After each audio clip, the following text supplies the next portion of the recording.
इस गहरी चर्चा में हम जिस विषय पर बात करने वाले हैं वो यही साबित करता है कि धरती का हर जीव एक ही मास्टर ब्लूप्रिंट का हिस्सा है। असल में जीव विज्ञान का सबसे बड़ा रहस्य है हम आज प्राणी जगत यानी एनिमल किंगडम के वर्गीकरण पर जो स्रोत और नोट्स देख रहे हैं हम्म। उनका मकसद सिर्फ जीवों के लैटिन नाम रटना नहीं है। शुक्र है, क्योंकि वो नाम याद रखना तो वैसे भी बहुत मुश्किल काम है। हाँ वो तो है, लेकिन असली मकसद ये समझना है कि प्रकृति ने इन लाखों जीवों को डिजाइन कैसे किया।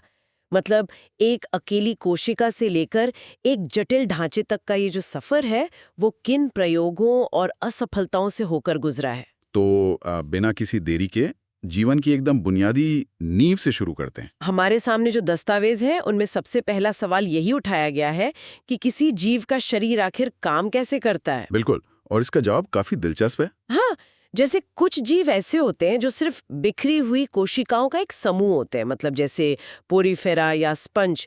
ये एक साथ तो रहते हैं लेकिन ऐसा लगता है कि इन्होंने आपस में कोई खास तालमेल नहीं बिठाया है। देखिए, इसे विज्ञान की भाषा में कोशिकीय स्तर या सेलुलर लेवल का संगठन कहते हैं। इसे समझने के लिए एक छोटे स्टार्टअप की कल्पना करें। अच्छा, स्टार्टअप। हाँ, शुरुआत में सिर्फ 2-4 लोग होते हैं और हर कोई सब कुछ कर रहा होता है। मार्केटिंग, सेल्स, प्रोडक्ट, सब कुछ। कोई विशेष विभाग नहीं होता।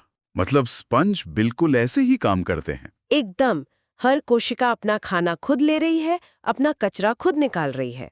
लेकिन विकास की सीढ़ी में जैसे जैसे हम ऊपर चढ़ते हैं, जीवों का शरीर एक बड़ी मल्टीनेशनल कंपनी की तरह काम करने लगता है। अरे वाह, ये तुलना बहुत अच्छी है। ना? कोशिकाएं आपस में मिलकर ऊतक या टिश्यू बनाती हैं, जैसे एक अलग सेल्स डिपार्टमेंट हो गया। फिर ऊतक मिलकर अंग बनाते हैं और अंत में अंग मिलकर एक पूरा सिस्टम तैयार करते हैं। ये तो बहुत तार्किक लगता है। मतलब अगर एक बड़ा और जटिल शरीर बनाना है तो काम का बंटवारा तो करना ही पड़ेगा। लेकिन जब शरीर बड़ा होता है तो हर हिस्से तक खाना और ऑक्सीजन कैसे पहुंचेगी? यहीं पर मुझे परिसंचरण तंत्र या सर्कुलेटरी सिस्टम वाला हिस्सा बहुत दिलचस्प लगा। हाँ, प्रकृति ने इसके लिए भी दो अलग-अलग इंजीनियरिंग मॉडल तैयार किए हैं, खुला और बंद परिसंचरण। तो ये खुला परिसंचरण कैसे काम करता है? अंदर मौजूद खाली जगहों, जिन्हें गुहा कहते हैं, वहां पंप कर देता है। मतलब शरीर के अंग बस उसी रक्त के तालाब में डूबे रहते हैं। एकदम सही, वो वहीं से अपना पोषण लेते हैं। लेकिन यह एक बहुत ही धीमी प्रक्रिया है। मुझे ये थोड़ा अजीब लग रहा है। मतलब अगर एक बड़े से टब में अंगों को बस छोड़ दिया जाए तो ये सिस्टम बहुत कुशल तो नहीं हो सकता। अगर किसी जीव को तेजी से भागना हो तो ये खुला सिस्टम उससे तुरंत ऊर्जा कैसे देगा? ये एक बहुत ही शानदार पॉइंट है। खुला परिसंचरण सिर्फ छोटे और कम ऊर्जा खर्च करने वाले जीवों के लिए ठीक है, जैसे कुछ कीड़े या घोंघे। अच्छा, तो बड़े जीवों के लिए क्या उपाय था? जब प्रकृति को बड़े, तेज और शिकारी जीव बनाने थे, तब उसने बंद परिसंचरण या क्लोज्ड सर्कुलेशन का आविष्कार किया। इसमें रक्त एक बहुत ही व्यवस्थित और बंद नेटवर्क में बहता है, धमनियों, शिराओं और केशिकाओं के जरिए। मतलब एक प्रॉपर पाइपलाइन सिस्टम बिछा दिया गया। बिल्कुल, इससे रक्त का दबाव बढ़ाया जा सकता है और शरीर के जिस हिस्से को तुरंत ऊर्जा चाहिए, वहां रक्त को पूरी सटीकता और गति से भेजा जा सकता है। सही बात है, ताकि डिलीवरी तेज हो सके। अब अंदर के इस पाइपलाइन सिस्टम के बाद थोड़ा बाहर के डिजाइन की बात करते हैं। शारीरिक सम्मिति या बॉडी सिमेट्री का सिद्धांत ये तय करता है कि कोई जीव दिखेगा कैसा। हाँ, ये वर्गीकरण का एक बहुत बड़ा आधार है। सबसे निचले स्तर पर असम्मित जीव आते हैं, जैसे स्पंज। उनका कोई आकार नहीं है, वो बस बेतरतीब ढंग से बढ़ते हैं। लेकिन फिर आती है अरीय सम्मिति यानी रेडियल सिमेट्री। अरीय सम्मिति को एक साइकिल के पहिए की तरह समझा जा सकता है। इसमें केंद्र से गुजरने वाली कोई भी रेखा शरीर को समान भागों में बांट सकती है। जैसे कि जेलीफिश। एकदम सही, जेलीफिश और टीनोफोरा इसके बेहतरीन उदाहरण है। अरीय सम्मिति वाले जीवों का फायदा ये होता है कि वो अपने आसपास के वातावरण को हर दिशा से यानी 360 डिग्री से एक समान महसूस कर सकते हैं। क्योंकि वो समुद्र में रहते हैं और ज्यादातर बस लहरों के साथ तैरते रहते हैं। हाँ, तो उन्हें हर तरफ से खतरे या शिकार को भांपने की जरूरत होती है। उनका कोई आगे या पीछे नहीं होता। लेकिन अगर किसी जीव को सिर्फ लहरों के भरोसे नहीं रहना है, मतलब खुद तय करना है कि उसे किस दिशा में जाना है, तो पहिए वाला डिजाइन काम नहीं करेगा। बिल्कुल नहीं करेगा। शायद इसीलिए द्विपार्श्व सम्मिति यानी बायलैटरल सिमेट्री एक बहुत बड़ा गेम चेंजर साबित हुई।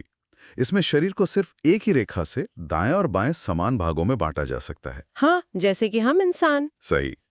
लेकिन मैं ये सोच रहा था कि सिर्फ एक बायां और दायां हिस्सा होने से ऐसा क्या बदल गया जिसने पूरी दुनिया की जीवों का भविष्य तय कर दिया? इसका जवाब है दिशात्मक गति। जब शरीर द्विपार्श्व सममित होता है तो जीव एक विशेष दिशा में यानी आगे की ओर तेजी से बढ़ सकता है। और जब कोई जीव लगातार एक ही दिशा में आगे बढ़ता है तो उसका अगला हिस्सा सबसे पहले नए वातावरण, नए खतरों और शिकार के संपर्क में आता है।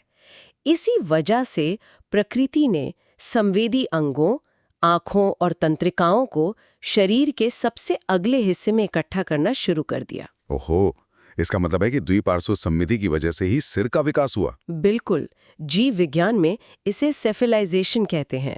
अगर जीव एक दिशा में नहीं चलते तो शायद कभी किसी जीव का सिर या दिमाग विकसित ही नहीं होता।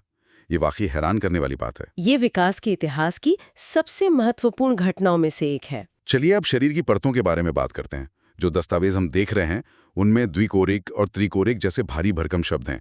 ये क्या रहस्य है? ये शब्द सुनने में मुश्किल लगते हैं लेकिन कॉन्सेप्ट बहुत आसान है। जब कोई जीव अपनी शुरुआती भ्रूण अवस्था में होता है तो उसका शरीर परतों में विकसित होता है। अच्छा, लेयर्स में। हाँ, इन्हीं परतों से आगे चलकर शरीर के अलग अलग अंग बनते हैं। द्विकोरिक यानी डिप्लोब्लास्टिक जीवों में सिर्फ 2 परतें होती हैं, एक बाहरी परत जो त्वचा बनाती है और एक अंदरूनी परत जो पाचन तंत्र बनाती है। जैसे जेलीफिश। हाँ, जेलीफिश ऐसे ही होते हैं। लेकिन जटिल जीवों में एक तीसरी परत आ जाती है जिसे मीजोडर्म कहते हैं। ये त्रिकोरिक या ट्रिप्लोब्लास्टिक कहलाते हैं। एक मिनट, अगर बाहरी परत त्वचा बना रही है और अंदरूनी परत पेट बना रही है तो इस बीच की तीसरी परत ने ऐसा क्या नया बना दिया? इस तीसरी परत ने तो पूरा खेल ही पलट दिया। इसी मीजोडर्म की वजह से जीवों के शरीर में मांसपेशियां, हड्डियां, हृदय और खून जैसी चीजें बन पाईं। अरे वाह, मतलब बिना मीसोडर्म के कोई भी जीव जटिल हरकतें नहीं कर सकता। बिल्कुल नहीं कर सकता। और शायद इसी मीजोडर्म से जुड़ा हुआ एक और बहुत ही अहम कॉन्सेप्ट है प्रगुहा या सिलोम। इसका जिक्र स्रोतों में काफी गहराई से किया गया है। हाँ, ये वर्गीकरण का एक बहुत बड़ा हिस्सा है। ये शरीर के दीवार और आहार नाल के बीच की एक खाली जगह होती है। लेकिन मुझे ये समझ नहीं आता कि शरीर के अंदर एक खाली जगह का होना इतना जरूरी क्यों है? इसे ऐसे समझिए, अगर हम एक सूटकेस की कल्पना करें जिसे कपड़ों से बिल्कुल ठसाठस भर दिया गया हो, तो उस सूटकेस के अंदर कुछ भी हिल डुल नहीं सकता। एकदम सही। जिन जीवों में प्रगुहा नहीं होती, जैसे चपटे कृमि, उनका शरीर अंदर से बिल्कुल ठोस होता है। वहां अंगों के हिलने की कोई गुंजाइश नहीं होती। मतलब अगर ऐसे जीवों ने कुछ खा लिया तो उनका पेट फैल भी नहीं सकता क्योंकि उसे फैलने के लिए कोई जगह ही नहीं है। एकदम सटीक। लेकिन जब एक वास्तविक प्रगुहा विकसित हुई जो पूरी तरह से मीजोडर्म से ढकी होती है, तो उसने शरीर के अंदर एक खाली कमरा दे दिया। अच्छा, एक स्पेस मिल गया। हाँ, इस कमरे की वजह से पेट स्वतंत्र रूप से फैल सकता है, हृदय बिना आसपास के अंगों को परेशान किए धड़क सकता है, और तो और ये खाली जगह एक शॉक एब्जॉर्बर की तरह भी काम करती है, जो नाजुक अंगों को बाहरी चोट से बचाती है। क्या बात है। एनिलिडा वर्ग की जीव जैसे केंचुआ वो शुरुआती जीव हैं जिनमें ये वास्तविक प्रगुहा पाई जाती है। ये सब जानने के बाद ऐसा लगता है कि प्रकृति एक इंजीनियर की तरह काम कर रही है, जो हर नई पीढ़ी के साथ अपने डिजाइन की कमियों को दूर कर रही है। बिल्कुल, एक क्रमिक विकास है ये। तो अब तक हमने कोशिकाएं, सममिति, परतों और खाली जगह के बुनियादी नियम समझ लिए हैं। अब बिना रीढ़ वाले जीवों यानी इनवर्टिब्रेट्स के विकास की असली टाइमलाइन पर चलते हैं। इस कहानी की शुरुआत समुद्र के उन्हीं पॉरीफेरा या स्पंज से होती है। जैसा हमने पहले बात की, ये अपनी जगह से हिल नहीं सकते। तो फिर ये शिकार कैसे करते हैं? प्रकृति ने इन्हें एक बहुत ही बेहतरीन वाटर ट्रांसपोर्ट सिस्टम दिया है। इनके शरीर में लाखों छोटे छोटे छेद होते हैं। ये लगातार समुद्र के पानी को अपने अंदर खींचते हैं, उसमें मौजूद सूक्ष्म जीवों को फिल्टर करते हैं और पानी बाहर फेंक देते हैं। ये तो एक तरह का बायोलॉजिकल वाटर फिल्टर हो गया। हाँ बिल्कुल, लेकिन सिर्फ एक जगह बैठकर पानी छानने से तो बात नहीं बनने वाली थी। इसके बाद आते हैं सीलेंट्रेटा या निडेरिया जैसे जेलीफिश। इनके पास शिकार करने का कोई एक्टिव तरीका है क्या? हाँ, इन्होंने दंश कोशिकाएं या निडोब्लास्ट विकसित की। ये उनके स्पर्शकों पर मौजूद छोटे छोटे जहरीले हार्पून होते हैं। हार्पून जैसे मछलियां पकड़ने वाला? बिल्कुल वैसे ही। जब कोई छोटी मछली जेलीफिश से टकराती है तो ये हार्पून गोली की रफ्तार से बाहर निकलते हैं और शिकार को लकवा मार देते हैं। ये प्राणी जगत का पहला असली हथियार था। इसके बाद टीनोफोरा आते हैं, जिन्हें समुद्री अखरोट भी कहते हैं। इनमें चलने के लिए कंकाल पट्टिकाएं होती हैं, लेकिन कहानी में असली मोड़ तब आता है जब प्रकृति ने कृमियों यानी वर्म्स के साथ प्रयोग करना शुरू किया। हाँ, सबसे पहले आए चपटे कृमि जैसे फीता कृमि। लेकिन इनका चपटा होना कोई फायदा है या मजबूरी? असल में चपटे कृमि का चपटा होना एक मजबूरी है। चूंकि उनके पास कोई परिसंचरण तंत्र या प्रगुहा नहीं है, इसलिए उनका शरीर रिबन की तरह चपटा होना जरूरी है ताकि ऑक्सीजन उनकी त्वचा से सीधे शरीर के हर हिस्से तक पहुंच सके। मतलब अगर वो गोल या मोटे होते तो अंदर की कोशिकाओं का दम घुट जाता। ये तो डिजाइन की बहुत बड़ी खामी है। फिर प्रकृति ने इसे कैसे दूर किया? अगले चरण में आए गोल कृमि, जिन्हें एस्केलमिंथीज कहते हैं। इनमें एक कूट गुहा या स्यूडोसीलोम बनी जिसने शरीर को थोड़ा गोल आकार दिया। लेकिन असली क्रांति आई एनेलिडा के साथ। केचुआ, जिसका सबसे आम उदाहरण है, राइट? हाँ, इनमें शरीर छोटे छोटे खंडों में बटा होता है। खंडों में बंटने से क्या फायदा हुआ? खंडित शरीर बिल्कुल एक पनडुब्बी के अलग अलग कंपार्टमेंट्स की तरह होता है। यह शरीर को बहुत ज्यादा लचीलापन देता है, जिससे मिट्टी में बिल बनाना आसान हो जाता है। अगर एक हिस्सा डैमेज भी हो जाए तो बाकी काम करते रहते हैं। कमाल है। लेकिन अगर हम प्राणी जगत के सबसे सफल और दबंग समूह की बात करें तो वो आर्थ्रोपोडा है। बिल्कुल, ये सबसे बड़ा संघ है। मतलब ये इतना बड़ा संघ है कि धरती के लगभग 2/3 जीव इसी का हिस्सा हैं। सारे कीड़े मकोड़े, मकड़ियां, केकड़े इसी में आते हैं। एक सवाल बार बार दिमाग में आता है कि इन जीवों ने पूरी दुनिया पर कैसे कब्जा कर लिया? आर्थ्रोपोडा की सफलता का सबसे बड़ा राज उनका बाहरी कंकाल या एक्सोस्केलेटन है। ये कंकाल काइटिन नाम के एक बहुत ही मजबूत पदार्थ का बना होता है। अच्छा, जब जीवन समुद्र से निकलकर जमीन पर आ रहा था तो सबसे बड़ा खतरा था शरीर के पानी का सूख जाना। आर्थ्रोपोडा का ये बाहरी कंकाल एक स्पेस सूट की तरह काम करता है। ये उन्हें सूखने से बचाता है और शिकारियों से कवच भी देता है। लेकिन अगर कोई जीव एक मजबूत कवच के अंदर बंद है तो वो हिलेगा डुलेगा कैसे? जैसे कोई मध्यकालीन शूरवीर जो भारी कवच पहनता है, वो तो बहुत धीमा हो जाता है। और यहीं पर इनकी दूसरी सबसे बड़ी खूबी आती है, संधियुक्त पैर या जॉइंटेड अपेंडेजेस। प्रकृति ने उनके कवच को कई जगहों पर जोड़ों में बांट दिया, जिससे उन्हें मूवमेंट मिल सके। हाँ, इससे उन्हें लीवर की तरह काम करने वाले पैर मिले। यही वजह है कि एक चींटी अपने वजन से कई गुना भारी चीज उठा सकती है या एक टिड्डा इतनी दूर तक छलांग लगा सकता है। और शायद इनकी आंखों का डिजाइन भी काफी अलग होता है। बिल्कुल, इनके पास संयुक्त नेत्र या कंपाउंड आईज होती हैं, जो सैकड़ों छोटे छोटे लेंसेज से मिलकर बनी होती हैं। ये किसी भी मोशन को बहुत तेजी से पकड़ सकती हैं। अब समझ में आया कि एक साधारण मक्खी को मारना इतना मुश्किल क्यों होता है। ये सब वाकई इंजीनियरिंग का कमाल है। इसके बाद मोलस्का आते हैं, जो दूसरा सबसे बड़ा संघ है। हाँ, इनमें घोंगा और ऑक्टोपस शामिल हैं। इनका शरीर बहुत कोमल होता है, लेकिन खुद को बचाने के लिए ये कैल्शियम का एक मजबूत कवच बनाते हैं। और इन अकशेरुकी जीवों की लिस्ट के अंत में आता है हेमिकॉर्डेटा। बैलेनोग्लॉसिस इसका एक अच्छा उदाहरण है। ये एक बेलनाकार जीव है जो कीचड़ में रहता है। इसे वर्गीकरण में एक पुल या ब्रिज माना जाता है। पुल? हाँ, क्योंकि इसमें कुछ लक्षण बिना रीढ़ वाले जीवों के हैं और कुछ लक्षण उन जीवों के हैं जिनमें रीढ़ की हड्डी होती है। एक पुल, ये बहुत ही सटीक शब्द है, क्योंकि यहीं से हम एक बहुत बड़ा तार्किक कदम उठाते हैं, बिना रीढ़ वाले जीवों से कॉर्डेटा संघ की ओर। बिल्कुल। और यहीं पर यह विश्लेषण सबसे ज्यादा व्यक्तिगत हो जाता है, क्योंकि हम इंसान भी कॉर्डेटा का ही हिस्सा हैं। किसी भी जीव को कॉर्डेटा कहलाने के लिए 4 मुख्य शर्तें पूरी करनी होती हैं, है ना? हाँ, पहली शर्त है एक पृष्ठ रज्जु या नोटोकॉर्ड का होना, जो शरीर के पिछले हिस्से में एक लचीली छड़ जैसी संरचना है। ठीक है। दूसरी है एक खोखली तंत्रिका रज्जु, जो आगे चलकर नर्वस सिस्टम बनती है। तीसरी है युग्मित ग्रसनी क्लोम छिद्र यानी गिल स्लेट्स, जो श्वसन में काम आते हैं।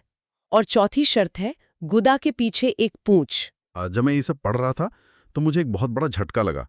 मैं सोच रहा था कि मैं एक इंसान हूं, मेरे पास न तो पूंछ है और ना ही सांस लेने के लिए मछलियों जैसे क्लोम। फिर मैं कॉर्डेटा कैसे हो गया? ये सवाल बहुत लोगों के मन में आता है। हाँ, लेकिन फिर मुझे एक तथ्य याद आया। जब एक इंसान अपनी माँ के गर्भ में एक भ्रूण के रूप में विकसित हो रहा होता है, तब एक बहुत ही शुरुआती स्टेज में हमारे अंदर भी गिल स्लेट्स और एक छोटी सी पूंछ मौजूद होती है। एकदम सही। बाद में वो हमारे शरीर के दूसरे अंगों में बदल जाते हैं। ये तो एक बहुत बड़ा आहा मोमेंट था मेरे लिए। ये विकासवादी जीव विज्ञान का एक बहुत ही खूबसूरत सच है।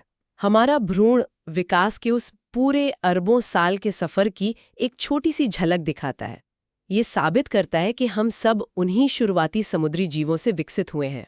शुरुआती समुद्री जीवों से याद आया, कॉर्डेटा में प्रोटोकॉर्डेटा भी आते हैं, जो बिल्कुल आदिम जीव हैं। लेकिन असली जादू तब होता है जब ये लचीली नोटोकॉर्ड एक बहुत ही मजबूत चीज में बदल जाती है। हाँ, और जन्म होता है वर्टिब्रेटा यानी कशेरुकी प्राणियों का।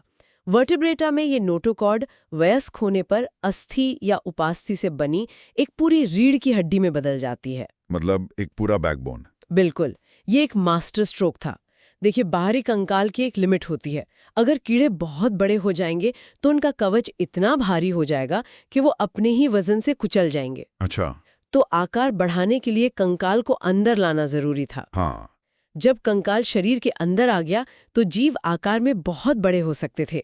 डायनासोर से लेके ब्लू व्हेल तक ये सब इसी आंतरिक ढांचे की वजह से मुमकिन हो पाया। अब हमारे पास एक मजबूत रीढ़ की हड्डी आ गई है, लेकिन मछलियों से लेकर स्तनधारियों तक का जो विकास है वो अभी बाकी है। जब रीढ़ बन गई तो जबड़े और पैर कैसे बने? वर्टिब्रेटा को 2 हिस्सों में बांटा गया है। पहले वो जिनमें जबड़ा नहीं होता, लैम्प्रेस का उदाहरण है। इनका मुंह गोल होता है और ये दूसरे जीवों से चिपककर खून चूसते हैं। एक तरह का बायोलॉजिकल वैक्यूम क्लीनर जो खून चूसता है। लेकिन सिर्फ खून चूसने से तो काम नहीं चलने वाला था। सही का। इसीलिए विकास ने वास्तविक जबड़े बनाए। इसे ग्नैंथोस्टोमाटा कहते हैं। जबड़े का आना एक बहुत बड़ी क्रांति थी। मतलब अब जीव सिर्फ खून चूसने पर निर्भर नहीं थे। हाँ, वो अब दूसरे जीवों को चबा सकते थे, शिकार कर सकते थे। इसके आते ही शिकारी और शिकार की एक नई दौड़ शुरू हो गई। इस जबड़े वाले समूह में सबसे पहले मछलियां आती हैं। इनमें तैरने के लिए पंख होते हैं और सांस लेने के लिए क्लोम। लेकिन मछलियों के भी 2 मुख्य प्रकार हैं। एक जिनका कंकाल सिर्फ कार्टिलेज का बना होता है, जैसे शार्क, और दूसरी वो जिनका कंकाल असली हड्डियों का बना होता है, जैसे रोहू या समुद्री घोड़ा। लेकिन मछलियों की एक बहुत बड़ी सीमा भी है ना? उनके हृदय में केवल 2 कक्ष होते हैं। हाँ, 2 कक्षों वाले हृदय का मतलब है कि खून में ऑक्सीजन मिलाने की प्रक्रिया बहुत ज्यादा कुशल नहीं है। पानी के अंदर जहां गुरुत्वाकर्षण का प्रभाव कम होता है, वहां ये सिस्टम चल जाता है। लेकिन पानी से बाहर निकलने के लिए एक ज्यादा मजबूत सिस्टम चाहिए था। और यहीं पर कहानी पानी से जमीन की तरह बढ़ती है। टेट्रापोडा यानी 4 पैर वाले जीव, जमीन पर आना कोई आसान काम तो नहीं रहा होगा। बिल्कुल नहीं। जमीन पर 3 बड़े खतरे थे: गुरुत्वाकर्षण का सामना करना, शरीर को सूखने से बचाना और प्रजनन करना। एम्फीबिया जैसे मेंढक ने पानी से बाहर निकलने की हिम्मत तो की, लेकिन वो पूरी तरह सफल नहीं हुए। क्योंकि उनकी त्वचा नम होती है और उन्हें अंडे देने के लिए पानी में ही जाना पड़ता है। हाँ, उनके अंडे पानी के बिना सूख जाते हैं। तो प्रकृति को पानी पर इस निर्भरता को खत्म करने का हल खोजना पड़ा, और वो हल लेकर आए रेप्टिलिया यानी रेंगने वाले जीव, जैसे सांप, छिपकली और मगरमच्छ। रेप्टाइल्स ने 2 बड़े आविष्कार किए। पहला, उन्होंने अपने शरीर पर शुष्क शल्क विकसित किए, जिससे उनके शरीर का पानी भाप बनकर नहीं उड़ता था। और दूसरा सबसे बड़ा आविष्कार था एमनियोटिक अंडा। अगर इसे आसान भाषा में समझें तो रेप्टाइल्स ने अपने बच्चों के लिए एक पोर्टेबल तालाब बना लिया।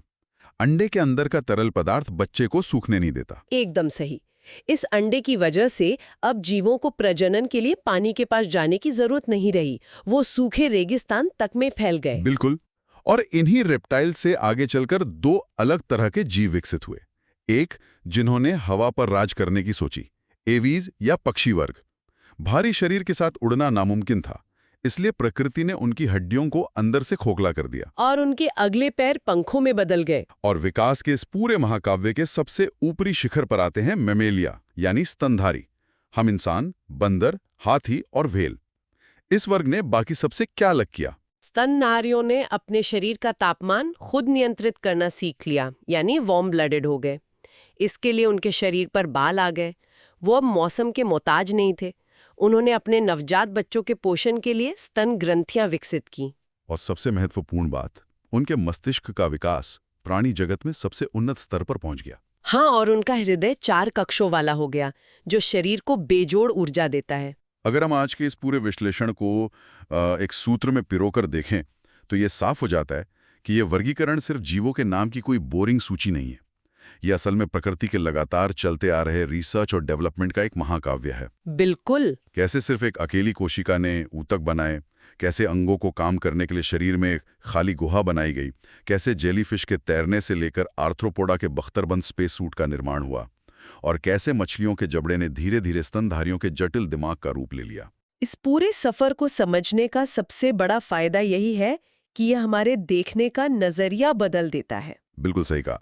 अगली बार जब आप अपने आसपास किसी पक्षी को आसमान में उड़ते हुए देखें, किसी मकड़ी को जाला बुनते हुए देखें, या यहाँ तक कि सुबह आईने में खुद की रीढ़ की हड्डी को सीधा करते हुए देखें, तो याद रखें कि आप सिर्फ एक शरीर नहीं देख रहे हैं, आप अरबों सालों के उस सफल डिजाइन प्रयोग को देख रहे हैं जो अनगिनत चुनौतियों से गुजर कर आज यहाँ तक पहुंचा है। बहुत ही गहरी बात है ये।